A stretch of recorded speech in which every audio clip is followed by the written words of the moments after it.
नमस्कार, सत श्री अकाल, आदाब। मेरा नाम मनदीप पुनिया है और आज हम 9 अक्टूबर को हरियाणा विधानसभा चुनाव के रिजल्ट्स का विश्लेषण करने के लिए बैठे हैं। हमारा जो एग्जिट पोल था, मैंने जो एक प्रेडिक्शन अनुमान दिया था वो गलत साबित हुआ है। मैं 55 सीट कांग्रेस की कह रहा था और 55 सीटें कांग्रेस की नहीं आई हैं।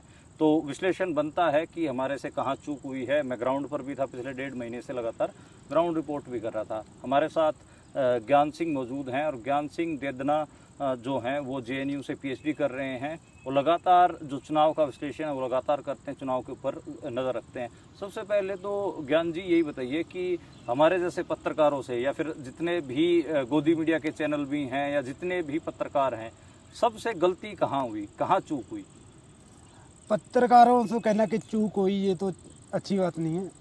बात है कि परसेप्शन में दो वर्ड निकलते हैं, एक कंसेप्शन और एक मिसकंसेप्शन। हाँ। जिसको कांग्रेस हमेशा ही कंसेप्चुलाइज करने की जगह उसको मिसकंसेप्चुलाइज करती है। ठीक है, अगर हरियाणा के इलेक्शन की बात करें तो इसका जो आधार है वो 2000 लोकसभा के रिजल्ट आने के बाद से ही शुरू हो गया था। उसके बाद कांग्रेस ने परसेप्शन में से जो कंसेप्शन बनाई, जिसे मैं मिसकंसेप्शन कहता हूँ, वो ये थी कि भूपिंदर सिंह हुड्डा या दीपेंद्र सिंह हुड्डा, उसके इर्द गिर्द पूरा ही आपका हरियाणा घूमना शुरू हो गया कि उसके घर पे बहुत बड़ी बड़ी लाइनें लग रही हैं, ये हो रहा है। इस तरह की एक परसेप्शन बननी शुरू होगी और उसके आधार पे कांग्रेस ने भूपिंदर सिंह हुड्डा और दीपेंद्र सिंह हुड्डा को मान लिया कि ये हमारी नैया पार लगा देंगे। जो मुझे लग रहा है कि ये बहुत बड़ी उनकी चूक थी या मिसकंसेप्शन थी।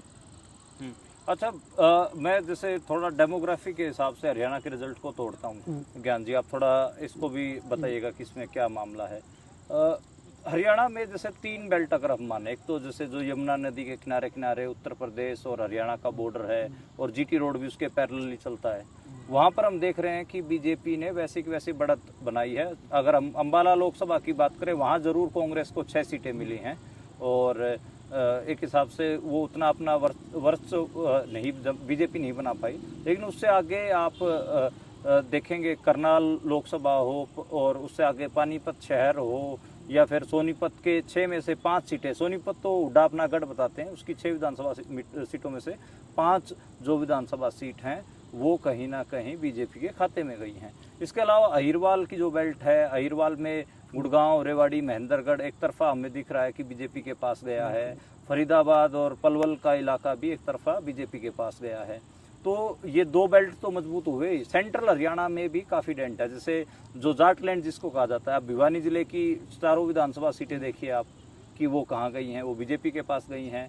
चरखी दादरी और बाढ़ड़ा दोनों जाट बहुल सीटें हैं, दोनों बीजेपी के पास गई हैं। जींद की 5 सीटों में से 4 सीटें बीजेपी के पास गई हैं, चाहे सफीदों हो, उचाना कला हो, नरवाणा हो, ये तो जाट बहुल सीटें हैं।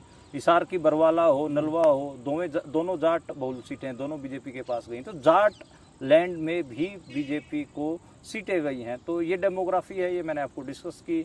और जो नंबर है बीजेपी 48 हो गया, यानी कि 8 सीटें बढ़ी हैं। हालांकि जो 7 सीटें हैं वो कांग्रेस की भी बढ़ी हैं, लेकिन बीजेपी की 8 सीटें बढ़ी हैं। तो इस डेमोग्राफी के हिसाब से मुझे बताइए कि ये असल में इस पूरे डेमोग्राफी के हिसाब से रिजल्ट को कैसे तोड़े, कैसे बांट के देखें? मैं आपसे ये सवाल करता हूँ इसी सवाल में। आपने जाट आंदोलन हो, जाट एजिटेशन हो, उनको बहुत करीब से देखा है और उसमें एक आवाज़ निकलती थी कि जाटों की मजबूरी है कि वो हुड्डा को अपना नेता वैसे दिल से नहीं मानते बट नेता मानते हैं। और वही गलती कांग्रेस ने कर ली। जब दिल से जनता आपको नेता नहीं मान रही या जो भी हो उसमें, मैं आपसे पूछता हूँ कि आपने वो करीब से देखा है, जाट आंदोलन हो और ये जाट लैंड में तो आपकी पत्रकारिता भी आपने काफ़ी की है, तो आपको ग्राउंड बेस पे क्या लग रहा था?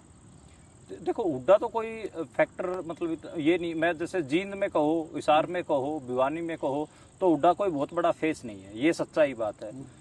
हुड्डा झज्जर और रोहतक 2 जिलों में मुझे लगता है कि बहुत बड़ा फैक्टर है। लेकिन जैसे बहादुरगढ़ की सीट है, हुड्डा 6 दिन कैंपेन करने गए, फिर भी वो वहाँ पर एक इंडिपेंडेंट जीते और वो इंडिपेंडेंट आज के टाइम पे बीजेपी में चले गए। राजेश जून का नाम है, कांग्रेस वहाँ से आ रही। मांडोठी गाँव में तो दीपेंद्र हुड्डा का विरोध भी हो गया था। सोनीपत जिले को भी अपना क्लेम करते हैं। हालांकि 2019 के जो लोकसभा चुनाव थे उसमें भूपेंद्र हुड्डा बुरी तरह सोनीपत लोकसभा सीट से आ रहे थे, लेकिन इस लोकसभा चुनाव में सोनीपत से इनके सतपाल ब्रह्मचारी चुनाव जीत गए थे, तो इसलिए इनको लग रहा था कि यहाँ पे हमारा दबदबा है। लेकिन आप देखिए 6 में से 5 सीटें जो है हार गए हैं। और अगर मैं कह रहा हूँ कि जो एक सीट जीती है बड़ौदा की, वहाँ पर योगेश्वर दत्त को चुनाव लड़वाया होता वहाँ पे योगेश्वर दत्त बहुत हद तक अब की बार बड़ौदा से चुनाव निकाल जाते, 6 की 6 सोनीपत की सीटें बीजेपी को जा सकती थी, ये मुझे लगता है। तो एक ये है कि वो जाट नेता तो कभी रहे नहीं जाटों के, उस हिसाब से उनको इवन उनसे तो जैसे जो रीजनलिज्म है, मतलब कि रोहतक की चौधर की वजह से बहुत सारा उनसे गुस्सा रहे हैं। जैसे हिसार का जाट है, जींद का जाट है, भिवानी का जाट है, वो उनसे चिढ़ता है। भिवानी में लीजिए किरण चौधरी जो सुरेंद्र सिंह की पत्नी हैं, चौधरी बंसीलाल के उससे आते हैं, तो वो बहुत बड़े मतलब उनको इस इतना तंग किया गया कि वो बीजेपी में आज शामिल हो आप एक चीज और नोट की होगी आपने कि जैसे पंचकुला से लेकर सिरसा तक जो पंजाब के साथ साथ वाली घग्गर नदी के किनारे जहाँ के नॉन जाट है, हाँ, और वहाँ कांग्रेस ने इस बार बढ़त ली है, हाँ, सारी सीटें जीती हैं लगभग। हाँ, तो ये एक चीज तो दर्शाता है कि कांग्रेस ने जो मिसकंसीव किया है कि हुड्डा फैक्टर को लेके, हाँ, और जिसको कांग्रेस मतलब हुड्डागढ़ में हार हुई है, इसमें कोई कहने में गुरेज नहीं है। 14 में से वो 6 सीटें तो सीधा ही हम गिन ही रहे हैं क्यों हार गए। और अगर हम बात करें इसकी, जो आप बात कर रहे हो घग्गर बेल्ट की, जो पंजाब और हरियाणा बॉर्डर पे जितनी भी सीटें हैं, चाहे गुलाऊं या फिर टोहाना, रतिया, सिरसा, तो ये सब जो सीटें कांग्रेस ने जीती हैं, डब वाली भी सिर्फ कुछ 100 के मार्जिन से आ रही है, 600 के मार्जिन से आ रही है। 600 कोई बहुत बड़ा मार्जिन होता नहीं है। हाँ, ये बात आपकी सही है कि पंजाब के लगते बॉर्डर पे कांग्रेस जीती है, और वो हुड्डा का गढ़ नहीं है, हुड्डा को कोई वहाँ पे फैक्टर नहीं है। और कांग्रेस ने एक चीज नहीं सीखी लोकसभा से, लोकसभा में इसने जाट नॉन जाट की पॉलिटिक्स की है कांग्रेस ने, थोड़ा सा डिसेंट्रलाइज किया है। हाँ, और फिर उसी ट्रैप में ये फिर आगे के 2024 के जैसे विधानसभा चुनाव आए तो पूरा का इर्द गिर्द हुड्डा के इर्द गिर्द ही घूमा। तो क्या कुमारी शैलजा को आपको लगता है कि उनकी अनदेखी की गई है? बिल्कुल, इतना क्या उससे फर्क पड़ा? जैसे दलित वोट बैंक 22% है, अगर हम कुमारी शैलजा की जाति का वोट बैंक भी माने दलित वोट बैंक में, वो भी 11% 12%। एक परसेप्शन होती है कि अगर अपना कोई लीडर आता है ना, हाँ, उससे बहुत सारी सीटें बहुत कम मार्जिन से आ रही हैं। हाँ, जैसे 32 वोट से हार गए ब्रजेंद्र उचाना से, हाँ, तो ऐसी बहुत सारी सीट थी जो बहुत कम मार्जिन से आ रही। अगर आप किसी और लीडर को नॉन जाट या उसको नहीं आगे लेके आओगे तो उसकी कहीं ना कहीं परसेप्शन में या लोगों के मन में कहीं ना कहीं ये बात जाती है कि और कोई लीडर ही नहीं है, हुड्डा हो रहा है। और एक और जो बात निकल के आ रही थी, ये सच है या झूठ मुझे नहीं पता, बट ये भी था कि सेंट्रल लीडरशिप को भी कहीं ना कहीं थोड़ा किनारे किया जा रहा था। ये परसेप्शन थी कि कहीं हुड्डा नाराज ना हो जाए। आप तो ग्राउंड में रहे हो, पत्रकार हो, आपको शायद ये बात थोड़ा सुनने में आई होगी। नहीं, मेरे सुनने में आया कि जो हाईकमान था वो रैलियां करना चाह रहा था, और चाह रहा था ताकि एकजुटता का संदेश हो। वहाँ पे कैंडिडेट रैलियां ही नहीं मांग रहे थे हाईकमान से। हाईकमान जबरदस्ती कैंडिडेटों के पास मैसेज भिजवा रहा था कि भाई हमारे से रैलियां करवाइए। तो ये एक जरूर था, ये मैंने भी देखा। दूसरा, जो भूपेंद्र हुड्डा ने 72 टिकटें बांटी थी, वो जो कैंडिडेट थे वो कुमारी शैलजा को अपनी सीटों पे कैंपेन करने के लिए नहीं बुला रहे थे। बोले कि अगर उनको कैंपेन करने के लिए बुलाया गया तो हुड्डा साहब नाराज हो जाएंगे। जैसे रानिया सीट है जहाँ पे अर्जुन चौटाला जीते, कांग्रेस के सर्वमित्र कंबोज बहुत थोड़ी वोटों से आ रहे हैं, 4000 वोटों से आ रहे हैं। और सिरसा से लोकसभा सांसद हैं कुमारी शैलजा। अगर कुमारी शैलजा रानिया में चले जाते 2 बार तो मुझे लगता है कि सर्वमित्र कंबोज आराम से चुनाव। और मुझे लग रहा है जो कुमारी शैलजा है लोकसभा में शायद कांग्रेस की तरफ से सबसे ज्यादा वोट लेने वाले हरियाणा से दूसरे नंबर पे थे। पहले पे दीपेंद्र हुड्डा के आए थे, और 2.5 लाख के आसपास का मार्जिन था, तो काफी बड़ा मार्जिन था। और कुमारी शैलजा को देखो, एक तो नारनौंद की सीट न देना एक वो बड़ा फैक्टर है, एक सीट की वजह से 10 सीटें का नुकसान। दूसरा, उकलाना की सीट अगर कुमारी शैलजा के लिए दे देते तो भी एक बड़ा मैसेज था। उससे जो पास लगती नरवाना सीट है उसके ऊपर फर्क पड़ता। नरवाना से आपको पता है कि वहाँ पर बीजेपी जीती है, जो बिल्कुल जाट डोमिनेटेड सीट है। हालांकि वहाँ पर एक जो इंडियन नेशनल लोकदल से कांग्रेस की ही बागी विद्या रानी खड़े हो गए थे, और वो अच्छा वोट लेके गई हैं। और मैं इसलिए भी हैरान हूँ कि कांग्रेस एक नेशनल पार्टी है, वो कब से एक कल्ट पर्सनैलिटी को लेके रीजनलिज्म की पॉलिटिक्स करने लगी है कि कैसे भूपिंदर सिंह हुड्डा ही जो ऑल इन ऑल है। कांग्रेस कोई क्षेत्रीय पार्टी तो नहीं है, वो तो एक राष्ट्रीय पार्टी है। अच्छा ज्ञान, जो हमारी बातचीत हो रही है, मेरे को इसमें थोड़ा सा एक खतरा भी लग रहा है कि क्या हम हुड्डा बैशिंग कर रहे हैं दोनों ही बैठ के, या फिर ये सच में ही ये एक हेल्दी क्रिटिसिज्म है जो होना ही चाहिए। ये होना ही चाहिए, पहले भी होना चाहिए था। हुड्डा की बात नहीं, बात एक पार्टी की है कि जितने पत्रकार ग्राउंड में थे, मैंने जिनसे भी बात की है, खुद भी की है, कि लग रहा था यार कहीं भी कांग्रेस 50-55 से कम नहीं रहेगी। तो फिर मैं आपसे ही पूछता हूँ कि हुआ क्या? आपको भी नहीं लग रहा था, आप तो ग्राउंड पे थे। तो ये जैसे 5 चीजें हैं, मैं अगर गिनवाना चाहूँ जो मुझे लगा कि ये ऑब्जेक्टिवली रखी जानी चाहिए। पहली बात तो ये कि कुमारी शैलजा को पीछे किया जाना और दलितों को जो सीएम कुर्सी की वो चाहत थी कि भाई आज तक हरियाणा का मुख्यमंत्री दलित नहीं बना है, तो वो सपना तोड़ना एक बड़ा डेंट था पहली बात, और उससे दलित वोट बैंक छिटका है। दूसरा बात कि हुड्डा की जो छवि रही है पर्ची खर्ची की और क्षेत्रवाद करने की, वो दिखा भी जब उनके 4-5 कैंडिडेट्स ने पर्ची खर्ची का जिक्र किया कि पहले हम अपना घर भरेंगे या फिर हमारे लोगों को नौकरियां लगाएंगे, ये सब उन्होंने पब्लिक में बोला तो उसका असर गया। उससे जो तैयारी करने वाले नौजवान, बेरोजगार नौजवान बिदके हैं। तीसरा ये कि हुड्डा एक हिसाब से नॉन जाट जो वोट बैंक है उसमें एक्सेप्टेबल नहीं है, ये सच्चाई बात है, और उसका असर हमें दिखा। मतलब एक ऐसा दूल्हा जिससे दुल्हन पहले ही डरती हो, दुल्हन ना भी कहें मगर यहाँ पे हम ये कहें कि जिससे लोग पहले ही डरते हो, उसी को आपने घोड़ी पे बैठा दिया और उसी को घुमा रहे हो, तो फिर लोग तो डरेंगे। मेरे को नहीं, मेरा फिर आपसे उल्टा सवाल है कि नॉन जाट में तो इनकी सीट्स आई हैं, जहाँ जाट थे तो फिर जाट हुड्डा के साथ क्यों नहीं आया? ये एक तो देखो टिकट डिस्ट्रीब्यूशन, गलत लोगों को टिकट दिया भूपेंद्र हुड्डा ने। जो 16 सीटें हैं जो कही जा रही हैं कि जाट डोमिनेटेड थी, जहाँ पे कांग्रेस आ रही है, जैसे चरखी दादरी हो, बाडड़ा हो। अब जैसे मेरे को लगता है कि चरखी दादरी में भी टिकट किसी अच्छे कैंडिडेट को दी जा सकती थी, और वहाँ बाडड़ा में ऐसे कैंडिडेट को टिकट दी गई, सोमवीर सांगवान, जो 3 बार लगातार चुनाव हार चुके हैं कांग्रेस से। अब पहले खुद कह रहे थे कि 2 बार आ रहे को टिकट नहीं देंगे, लेकिन क्योंकि वो भूपेंद्र हुड्डा के कैंप के हैं, उनके करीबी हैं, तो उनको टिकट दे दिया, वो हार गए वहां से चुनाव। तो ऐसे ही आप देखेंगे कि बहुत सारे कैंडिडेट ऐसे थे, जैसे राजेंद्र जून है, सिटिंग गैटिंग के फॉर्मूले से बादरूड से उनको दे दी गई, वो बुरी तरीके से आ रहे हैं। वहाँ पे जो राजेश जून है वो एक बड़े मार्जिन से उन्होंने चुनाव जीता है, तो अब वो बीजेपी की सवारी के साथ सवार हो गए। राजेश जून कांग्रेस से टिकट मांग रहे थे। अच्छा, एक और मेरा जो सवाल वो जैसे मध्य प्रदेश हो गया, राजस्थान हो गया, उसमें इन्होंने घटक दलों से अलायंस नहीं किए, जो छोटे छोटे दल थे। क्या हरियाणा में अगर ये आम आदमी पार्टी से अलायंस करते कुछ सीट्स का फर्क पड़ता है या नहीं पड़ता?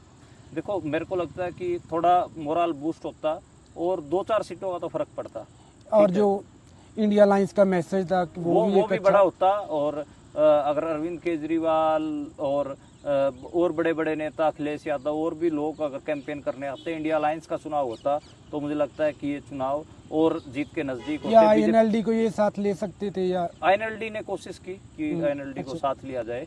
भूपेंद्र हुड्डा ने किसी को भी नजदीक नहीं लगने दिया। इवन सत्यपाल मलिक का मैंने और सौरभ शुक्ला ने रेड माइक के लिए, हम चुनाव के दिन उनसे इंटरव्यू कर रहे थे, तो सत्यपाल मलिक ने बताया कि उन्होंने राहुल गांधी से बात हुई उनकी, राहुल गांधी ने कहा कि आप हमारी हरियाणा में मदद करिए। तो सत्यपाल मलिक ने भूपेंद्र हुड्डा को फोन किया कि आपको मेरी कहीं पे भी जरूरत हो, कोई मेरी रैली करवानी हो, कैंडिडेट्स के लिए वो करना हो, तो मैं हाजिर हो जाऊंगा।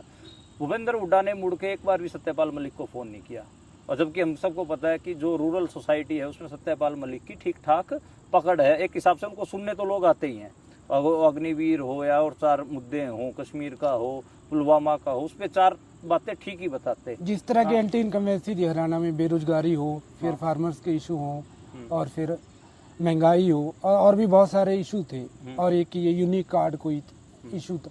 तो इतनी सारी एंटी इनकम्बेंसी और इतने सारे आपके पास इलेक्शन लड़ने के लिए कारण हो, क्या कांग्रेस उसको कैच क्यों नहीं कर पाई? मेरा आपसे ये सवाल। देखिए, कांग्रेस में जो हुड्डा हैं वो एक ऐसे नेता हैं जो सबसे कम बोलते हैं, वो अपने पत्ते खोलते ही नहीं आखिरी तक। तो पता ही नहीं था कि हुड्डा क्या करेंगे, और आखिरी तक नहीं पता, अब तक नहीं पता कि क्या करा उन्होंने, क्या नहीं करा। चुप बैठे रहते हैं, पत्रकार 4 सवाल पूछते तब वो एक लाइन बोलते हैं, कर देंगे, राज में साझा होगा, बस। इसके अलावा वो बोले, जो मुद्दे थे उनके लिए वोकल भी नहीं रहे। और दूसरे जो उनकी कोटरी है, जो उनके आसपास जो गुलदस्ता है, उसमें वो जो दूसरी जातियों के लोग हैं उनको स्पेस नहीं देते हैं। ट्रेडिशनल जो आज से 50 साल, जिनने 30 साल पहले, 40 साल पहले जिन्होंने उनके साथ राजनीति शुरू की थी, उन्हीं को ही रखते हैं। नई ऊर्जा को स्पेस नहीं देते। तो नई ऊर्जा आएगी नहीं तो यही होगा।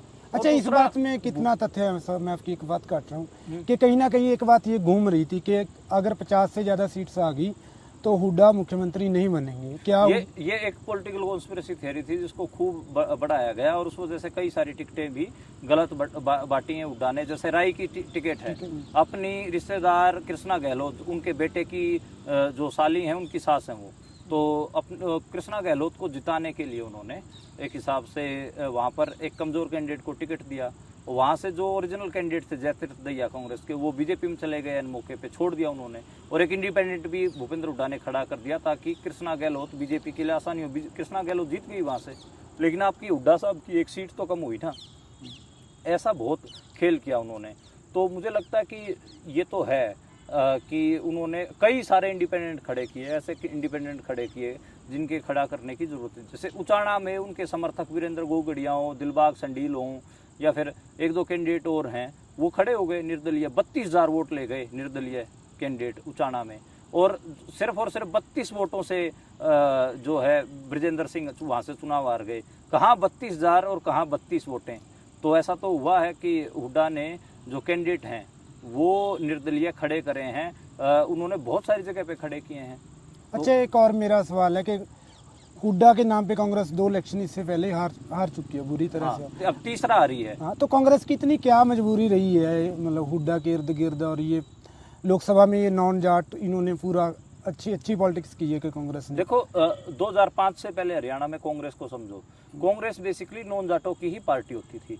जाटों की पार्टी इंडियन नेशनल लोकदल थी। जैसे ही भजनलाल जो थे वो अपने आप को नॉन जाट पॉलिटिशियन ही बताते थे, लेकिन वो अपने इर्द गिर्द 2-4 बड़े जाट नेताओं को रखते थे, जैसे चौधरी वीरेंद्र हो गया, शमशेर सिंह सुरजेवाला हो गए, वो अपने इर्द गिर्द रखते थे, जिससे वो एक सुंदर गुलदस्ता दिखता था। ठीक है, अब मुझे लगता है कि उसके बाद वो रखते नहीं हैं।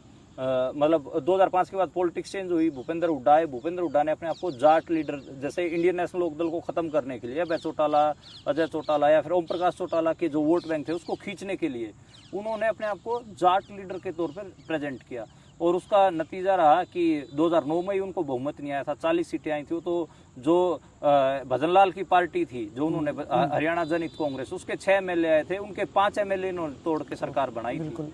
तो उसके बाद 2014 में जो हशर हुआ वो आपने देखा ही, 2019 में भी जो हशर हुआ वो भी आपने देखा, 2024 में भी हुआ। तो बेसिकली आप इंडियन नेशनल लोकदल के जो एक हिसाब से पॉलिटिक्स करने लग गए, और इंडियन नेशनल लोकदल जैसे एक परिवार की पार्टी थी और उसमें ही एक परिवार की चलती थी, वैसे ही आपने कांग्रेस को बना दिया। कांग्रेस जो नॉन जाटों की पार्टी थी, जिसमें सभी जाति धर्मों के लोग थे, उनको एक हिसाब से कॉर्नर किया। राव इंद्रजीत अहिरवाल के बड़े नेता, उनको कांग्रेस छोड़ने पे मजबूर भूपेंद्र हुड्डा ने किया। वो अब 2024 के चुनाव में, विधानसभा चुनाव से पहले कांग्रेस में आना चाहते थे, लेकिन भूपेंद्र हुड्डा ने अड़ंगा अड़ाया। राहुल गांधी की टीम ने कहा कि जैसे ही राहुल गांधी से मिले राव इंद्रजीत, तो राहुल गांधी की टीम ने कहा कि आप इनको तुरंत ज्वाइन करवा लीजिए कांग्रेस में, लेकिन भूपेंद्र हुड्डा ने अड़ंगा अड़ा दिया। वो एक दिन लेट हो गए, एक दिन लेट हुए तो नरेंद्र मोदी उनको ले उड़े। तो एक हिसाब से अगर राव इंद्रजीत 2024 के इस विधानसभा चुनाव में कांग्रेस में होते तो मुझे लगता है कि रिजल्ट ही अलग होने थे। तो अच्छा, और किरण चौधरी को उन्होंने छोड़ने पे मजबूर किया। तो ऐसे बहुत लंबी फेरिस्त है। अशोक तंवर को जो 2018 में टाके आए सर में, उनको छोड़ने के लिए मजबूर किया गया। वो हम सबको पता है। दलित काफी नाराज हुआ 2019 में कांग्रेस से विधानसभा चुनाव में। तो ये एक बात है कि हुड्डा आइडियोलॉजी की पॉलिटिक्स नहीं करते हैं, बल्कि एक कल्ट फिगर ऐसा बताते हैं कि मतलब ऐसे पॉलिटिक्स करते हैं कि जैसे मेरे घर से राजनीति चलेगी और मैं भगवान हूं, मैं जिसको टिकट दे दूंगा, जिसके लिए मैं रैली कराऊंगा वो जीत जाएगा। ऐसा हुआ नहीं। उसका आपने सोनीपत में देखा, उनका गढ़ 6 में से 5 सीटें हार गई। जींद में आप देखिए 5 में से 4 सीटें हार गए। ठीक है, आप दादरी की दोनों सीटें हार गए, बाडड़ा और दादरी, और आप भिवानी की चारों की 4 सीटें हार गए। तो ये एक मामला है। सिर्फ एक लोहारू सीट जीते हैं वो।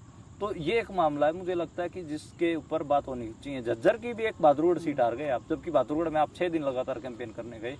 तो और कई सीटें ऐसी हैं जो जाट लैंड में भी जो कांग्रेस ने जीती हैं, वहां पर बीजेपी ने जाट कैंडिडेट को टिकट दे रखी थी। अगर नॉन जाट को टिकट दे देते वहां पे तो वो सीटें भी आते। जैसे बड़ौदा है, योगेश्वर दत्त चुनाव लड़ते तो बड़ौदा नहीं जीती जानी थी। कपूर नरवाल में और इंदिराज भालू में वोटें डिवाइड होती है और योगेश्वर दत्त बीच से निकल जाते हैं। मैम की सीट पे भी अगर दीपक हुड्डा की जगह, दीपक निवास हुड्डा की जगह बीजेपी किसी नॉन जाट को टिकट दे देती तो मैम की सीट भी कांग्रेस हारती। तो ये बहुत सारी चीजें हैं सर, बिल्कुल आप सही कह रहे हैं। और बेरी की सीट है, यहाँ किसी नॉन जाट को टिकट दे देते रघुबीर खाद्यान के खिलाफ, तो भी चुनाव वैसा नहीं होना था जैसा जितना 35,000 से उनको जीत हुई है। तो ये चीजें हैं, मतलब अब दिख रहा है कि हुड्डा ने एक हिसाब से, हुड्डा का जो जेस्चर था, हुड्डा ने एक हिसाब से जाट की इतना लाउड जाट करवा दिया उनके इर्द गिर्द की कोटरी ने, उससे सब जो दूसरी जाट लैंड से ही हार गई, बहुत ज्यादा बुरी तरीके से आ रहा है। और खुद जाटों को भी बिदका दिया हुड्डा ने, क्योंकि एकदम से वो ऐसे बात मतलब किसी की सुनते ही नहीं थे, कोई मिलने जाता था उससे मिलते भी नहीं थे, ऐसे कर देते थे, हाथ खड़ा कर देते थे। ये तो मैं पहले ही शुरू किया था कि लोकसभा के रिजल्ट आने के बाद ये हुड्डा ये पूरा शुरू कि हो गया। उनके घर के अंदर इतना मेला लगना शुरू हो गया, तो उस वहीं से इसकी नींव रखी गई कांग्रेस की, जो हमने बात शुरू की थी ना कि परसेप्शन से इन्होंने कंसेप्शन नहीं बनाई, उसको मिसकंसेप्शन उसमें से निकालनी।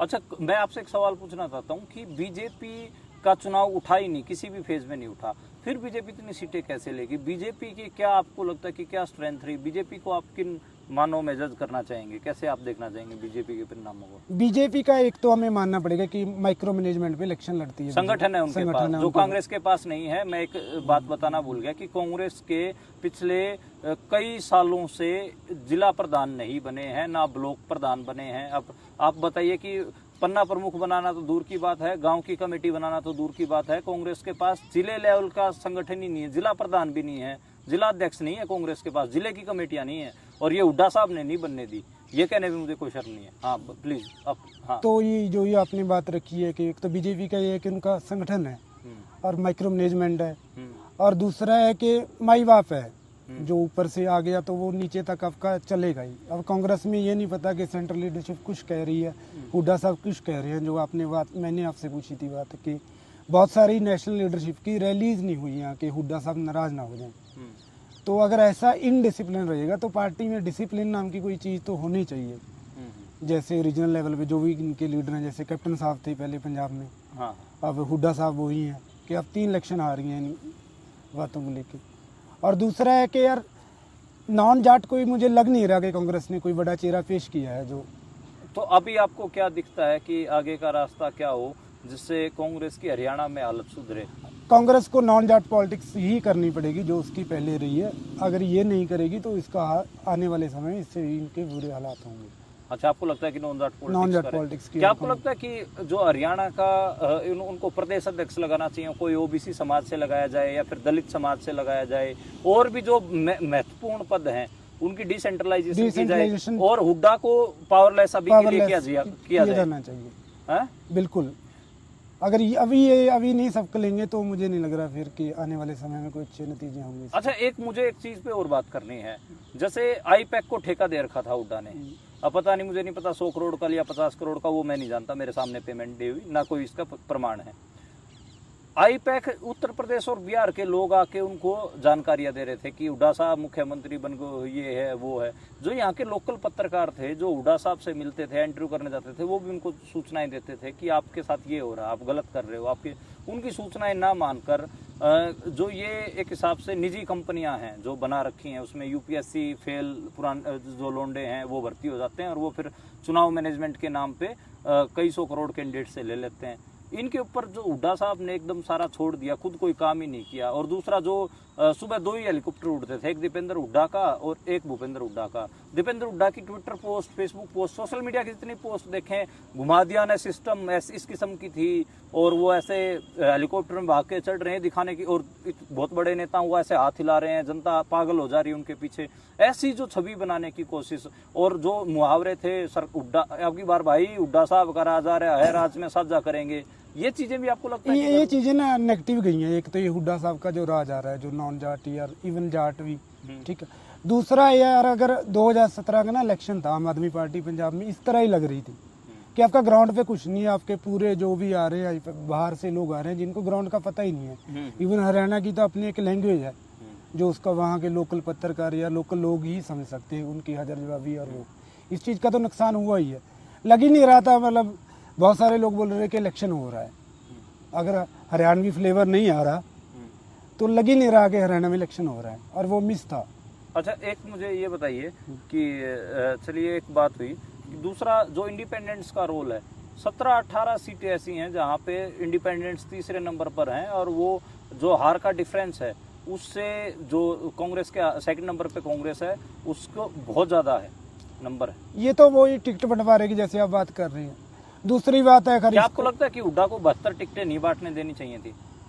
बिल्कुल भी नहीं, ऐसा होना नहीं चाहिए था। पार्टी को कुछ डिसीजन पार्टी के फेवर में लेने चाहिए थे। मतलब 72 सीटें बहुत ज़्यादा हैं। लेकिन वो हाईकमान से भी जो टिकटें आई, पराग शर्मा की और रोहित नागर की, वो 5-5, 6-6 हजार वोट मिल रही है उनको कौन सा ज्यादा मिली? नहीं, हाईकमान की बात नहीं कर रहा हूँ, हुड्डा ही अकेले नेता नहीं है हरियाणा में। जैसे कुमारी शैलजा की हम बात कर रहे थे, तो ऐसे जो भी लीडर हैं कि उनसे यार, जो भी उनके लोकल लीडर हैं उनसे तो कुछ ना कुछ कंसिडर किया जाना चाहिए था। ये थोड़ी लग रहा था कि हुड्डा कोई चमत्कारी हैं कि इलेक्शन हुड्डा खड़े हो गए तो हुड्डा बाबा जी और जी जाएंगे। एक कॉन्स्पिरेसी थ्योरी और चलती है, या फिर पता नहीं कि इसमें दम है या नहीं है, कि हुड्डा साहब कांग्रेस को फंड कर रहे हैं, इसलिए हुड्डा साहब को आगे रखना कांग्रेस की मजबूरी थी। ये तो चल हम कुछ कह नहीं सकते इसके बारे में, हुड्डा साहब बड़े आदमी हैं, पैसे तो होंगे, बट ये तो चलो मैं इससे तो कुछ कह नहीं सकता कि फंड कर रही थी या नहीं कर रही थी। नहीं, ये रिसोर्सेज का बड़ा मामला होता है। हाँ। कहते हैं कि जो और नेता उनके पास तो रिसोर्सेज है नहीं, 10 साल हुड्डा साहब चीफ मिनिस्टर रहे हैं तो उनके संपर्क भी हैं, कॉन्टैक्ट्स हैं, चंदा भी दिलवा सकते हैं, वो वैसे भी पैसे स्पेंड कर सकते हैं।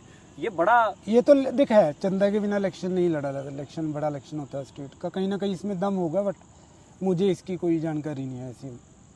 तो ख़त्म करते हैं बातचीत को। मेरे हिसाब से मोटा मोटा जो बातचीत का क्रक्स सार है वो हुड्डा साहब के आके ऊपर टिकता है कि हुड्डा बहुत ज़्यादा हुई, जैसे हमारी बातचीत में बहुत हुड्डा हुई है, ऐसे चुनाव में बहुत हुड्डा हुई, जिससे जो वोटर्स थे वो भी विद के, इवन जाट्स भी विद के। दूसरा, भूपेंद्र हुड्डा के जो बॉडी के जेस्चर्स थे वो उसकी भी दिक्कतें, पावर डिसेंट्रलाइज नहीं कर पाई, और कुमारी शैलजा और जो दलित वोट बैंक है उसको राजी कांग्रेस नहीं कर पाई। कुमारी शैलजा को अनदेखा नहीं किया जाना चाहिए था, हर कैंडिडेट को कुमारी शैलजा की रैलियां करवानी चाहिए थी अगर वो सियाने होते। अरे हुड्डा साहब नाराज हो जाएंगे अगर कुमारी शैलजा की रैली करवा दी तो, अब जनता तुमसे नाराज हो गई है, जनता ने आपको वोट नहीं दिए हैं, तो ये मेरे को लगता है कि बड़ी कुमारी शैलजा भी, राहुल गांधी की ज़्यादा रैली होनी चाहिए, प्रियंका गांधी की जो नेशनल लीडरशिप है उसकी, तो इसकी कमी कहीं ना कहीं रही है। ये हुड्डा ये लोकसभा के रिजल्ट के बाद ही शुरू हो गया था और उसका फल है जो हमारे सामने है उस बीज का। जी शुक्रिया ज्ञान, और आगे भी हम कोशिश करते रहेंगे कि ऑब्जेक्टिव विश्लेषण